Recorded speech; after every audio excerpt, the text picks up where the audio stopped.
Hello, Spring Lake Park High School friends and family. We are here for another episode of New Teacher Introductory VidCast. And with me today, I have Rebecca Oeltjen. She is here. She is a math teacher on our alt team this year. And she's joining us from a couple stops along the way, and we are honored to have her with us this year, again, on our alt team. Yes, so, very welcome. excited. Thank you. Very excited. Well, we're going to jump into our questions here right away. And the first question for you, Rebecca, is what institutions do you hold degrees from? High school from Ellsworth High School in Wisconsin, and then I have a bachelor's in mathematics education with a minor in music from Winona State University. Wow, and what were the mascot for Ellsworth? Ellsworth are Panthers, Purple Panthers. Wow. So, yep. So you started a Panther and you're a Panther again? Yep. Just keep coming back to it. Wow. So what is a fun fact about you besides being a former Purple Panther that others might not know or infer? I was big into 4-H growing up. And in 4-H, one of the things that I did was I crafted. I made a quilt, sewed a quilt together, and it was in a art show down in Madison for one summer. Wow. Yeah, so it was pretty cool. Got to see it. Got to see some really cool art on display from other 4-Hers from around the state. And so it was kind of really cool to be showcased with other art exhibits.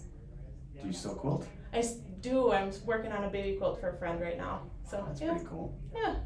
Huh. Passes I the think I time. knew this because you once said you were going quilt materials shopping with your mom. Yes, that's a thing we like to do. We buy too much fabric a lot of times, but it's worth it. I have a mother with a room full of fabric and like 0 completed quilts, but I get the fabric part. Yeah, that was my grandma too. Yeah? My grandma, yeah. So that's the thing. Yep. If you could make a living at anything, what would your dream job outside of education be? It'd probably be some sort of like life coach or counseling. My friend and I have talked about maybe opening a business one day, and she get certified in yoga, and I kind of also do the other mental health side of fact from background with education and stuff, but just helping people and being there to listen and counsel and give advice to. Yeah, I don't know why, the brain fascinates me too, so maybe something psychology. So in February, when we've been through months of gray, lack of sunlight, Right. colleagues, you can all reach out to my friend Rebecca. She will be there for you. Yes, with sunshine and rainbows. What led you to a career in education? Probably my work in 4-H, being a leader, but in high school I was asked to help one of my classmates in math, and I just really found enjoyment out of it. I have a couple of family members that are also in education, but that was probably the starting point of it. I thought about nursing and couldn't even think about sticking people with needles, so education where I can help people, that's where it kind of started. That's pretty cool. Yeah. In your work with students, what is one moment or impact that you are proud of or that continues to resonate with you as an educator?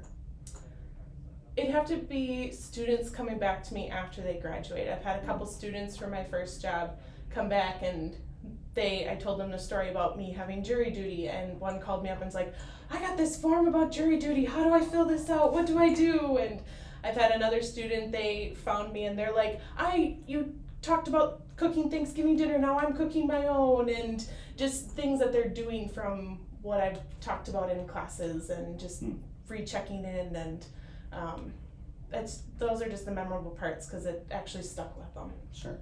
Yeah. It's really neat. It's also really fascinating what kids retain or hold on to. Yes. Yeah. And it's usually related to our humanity. They hold on to the things about us that make us human oftentimes. And so we sometimes forget just how important those moments of connection are. Yeah. That's really cool.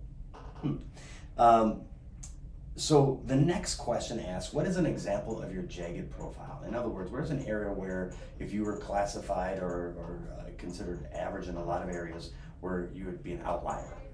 Right? So you don't fit neatly into a single profile or a single categorization in this area. I'd probably say my being willing to understand all viewpoints. When someone's talking about something and just being there to listen to them, but also like understand their point of view from where they might be coming from, and then maybe offer them advice from that. or just get them to maybe think about a different perspective to kind of change their way of thinking or how to deal with a situation. If that makes sense. No, it doesn't, because in our current political and societal reality, that does not exist. I know. So that makes it a very jagged profile. Yes, I'm very jagged. You live in that space as much as you can. I try. Okay. Well, then the final question for you today is, what is an aspiration you have for this school year? My aspiration is to rebuild that hope and confidence in students, especially after a very trying year of COVID, that they can learn, and that just how do you move forward after it, and just instill more of that grit in them, as well as they can do amazing things, and sometimes we just need to be their biggest cheerleaders and have them go to the finish line. I appreciate that. And it's very fitting for your position with us. Again, Rebecca is joining us in our alternative learning team, where we are trying to help students reconstruct their beliefs about what they deserve and what they're capable of as learners and what their future may hold. So you're doing profound work with students in that setting, and that's a place where that aspiration is very fitting. Oh, thank you. So, absolutely.